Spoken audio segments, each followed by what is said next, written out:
Hey guys, we sent home a summary about our mission trip, but we know that friends and family want to know some of the social details, how we got along, and what foods we liked. So that's what this is for. So we're going to share some of our favorite stories and remember wins with you. So one thing that we loved when we first got here is right after church, Dario, one of the evangelists, offered to take us shopping. And so he has a car, and he was excited to drive us in his car to the Humbo store because apparently he loves superstores. So he took us to the store, and can you describe how it went? He was really excited about being there, and he was like, "Do you need some fruits?" And he took us over to the fruits, and he'll say, "We got apples and oranges, but bananas are no good, no, not in season." And I was like, "Okay, I really don't want any bananas." And so he showed us how to do it, and take it over the scale, and get the kilograms and all that kind of stuff. And then he'd take us somewhere else. He was like, "We need bread." I was like, "Okay." So we get bread. And then he went over to the cold section. It was like, "You want this for your bread?" And I was like, "What is this?" And he's like, "It's like a cream, like a spray." And the only stuff we put on our sandwiches are like mayonnaise and, mustard. And they didn't look like that. And so I was like, "No, that's okay." And he kind of gave me this puzzled look like, "You should take this for your bread. You need this for your bread." And so I was like, "Nah, we don't want that." And he's like, "Okay, you're not from here, but I guess we'll leave it here." So he kept trying to sell us on all these different products in the store, and it seems like he had this shopping list he wanted us to get, and if we chose something that wasn't on his list, he was like, "Serves them right. They're gonna be dissatisfied. Okay." It was funny. Let's see. We took the train for the first time, like on Monday, just to try to figure out where it went. And it was we were anxious about it because all we saw was a line with streets, and our phones don't really work here, even though AT&T says that they will work here. It always says this movie star thing.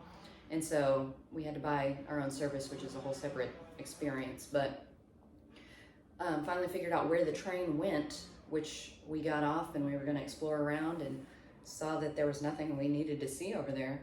And so we came back, but the train, for some reason, didn't stop at our stop. It just went on past. And luckily our stop was close to the end, and so then it turned around and came back and stopped at our stop. But we were real nervous about not being able to get off because there were a lot of space between these train stops, and we didn't want to have to walk for 30 minutes to try to get back here. Let's see. You can talk about something if you have something in mind. Looking. One of our first interactions on Sunday with the members from church was with this young couple, and he spoke pretty good English and she didn't. And so I asked him, "Where did you guys meet?" And he said, "Minnesota." I was like, "Huh, we're in Argentina," and he was from Central America, but they met in Minnesota. And so I said, "What were you guys doing in Minnesota?" And he looked at me like I'm crazy, and I looked at Camille like, "He said Minnesota, right?" And then I looked back, I was like, "You didn't say Minnesota, did you?" He said, "No." He said, "Venezuela." I was like, that makes sense. It was another one of those moments where I'm in Argentina. There's a slight language barrier with accents and things, but that's why we're here. Jonathan and Stephanie left us this list of places they like to eat, and one of the places was Mystica or something like that. So we went there. We still didn't have our internet working well on our phones. So yes, here with Wi-Fi we can translate stuff, but out there with the menus, we're kind of blind. So, I know the basic words. I know what ham and cheese are in Spanish, but all the details, like what type of sauce and stuff you get, I don't know. And so we ordered a pizza because we thought we could get a pizza. It seemed safe. And I guess it was like calabrese or something like that. Anyway, they bring out this huge pizza. Well, I wouldn't call it a pizza. I don't think he would either. This huge piece of chicken fried steak, pretty much, with a lot of cheese on top and tomatoes, and there had to be some olives. Yes, non-pitted olives. Jav was very upset about that. And so, never had a meat pizza, but that was a new experience. We were surprised by the breads here because they're a completely different texture than what we were used to, at least at the first few places we ate. And so you would order a burger, yeah, the meat would be good. The bread, hard to eat. But we found multiple places here that, there's Kentucky Pizza, which I don't think they make this type pizza in Kentucky, but they make some pretty good pizza. They actually have pepperoni. I will say it is hard to find any pizza with pepperoni around here. You have to really look. Most pizza has cheese and ham. Ham. Why would they put ham on pizza? I guess we put bacon on pizza, but bacon tastes a little bit different than ham. When we first got here, Jonathan told us they really like ham. There's all different types of ham, and it's pretty good. And that's coming from somebody who doesn't much like ham. And I was like, okay.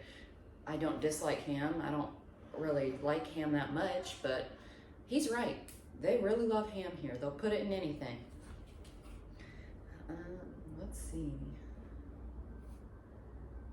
Oh, you know how kids are. We start leaving the house. We get to the park. And Jeff says, I need to go to the bathroom. You can't count on a bathroom at the park sometimes here. It was Park Rivadavia, no bathroom. There was a porta potty, but it had a lock on it. And so I told her, do you want to play first or do you want to go find a bathroom? So she decided to play. Anyway, time to go home. She needs to find a bathroom.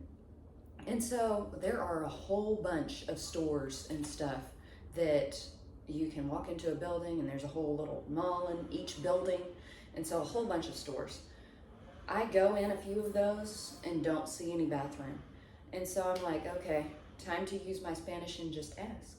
So I go up to a guy and say, ¿Dónde está el baño? And he says, and gives me some keys. Something, izquierda. And I'm like, oh, okay. I don't know what he said, but it's got to be on the left somewhere. So I go looking through the building, and I don't see anything on the left. So I ask a girl in the back of the building, and she shakes her head no and points. And so I'm like, end up giving the guy back the keys, and we just walk the rest of the way home to find the bathroom there.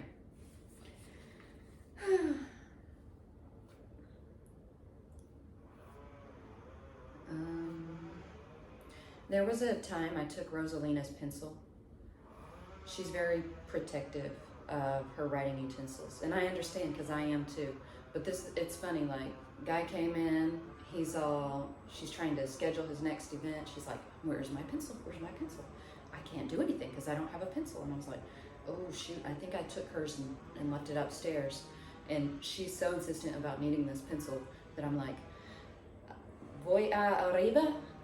And I found it and brought it back. So luckily I still had her pencil, but you know how it is in America.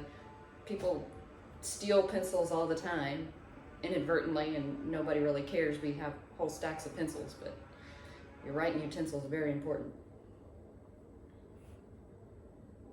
Oh, Dario, loved when he talked about how people park differently here, because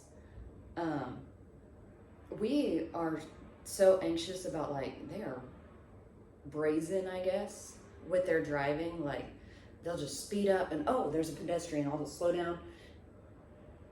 I'm scared as a pedestrian, but I guess you kind of get used to it. Anyway, somehow they managed to squeeze into these little tiny parallel parking spots too, and it looks like there's that much space. I don't see how they're going to be able to get out of there, but they do.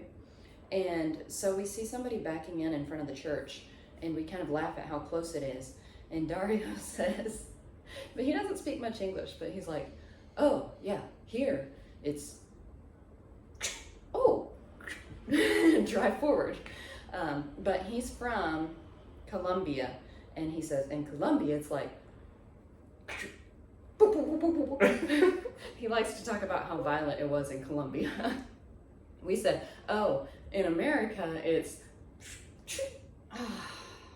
and you got to get out and write your stuff.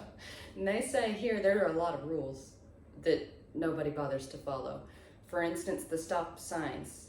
They say pare, and for some reason I never learned the word stop in Spanish. It didn't come up in all my training, but I looked it up, and pare does mean stop, but not if you're a driver.